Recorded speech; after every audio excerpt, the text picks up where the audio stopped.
जिस व्यक्ति के अंतरंग में दया का झरना निरंतर प्रवाहित है, उसके मन जीव हत्या का विचार स्पर्श नहीं करता। जीव को हानि प्रदान करने वाले वस्तुओं का वह उपयोग नहीं करता।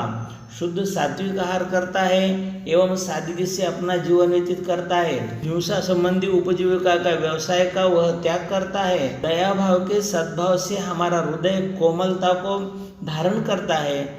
दया, वात्सल्य, प्रेम, परोपकार आदि गुण मनुष्य के स्वाभाविक गुण हैं।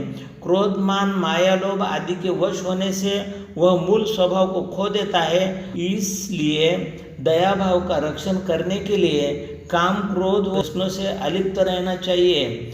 व्यसनों में सबसे बड़ा व घातक व्यसन मांस खाना है। शराब, चोरी, शिकार ये व्यसन इसके सहायक है। इन सब व्यसनों से हर व्यक्ति को अलिप्त रहना चाहिए।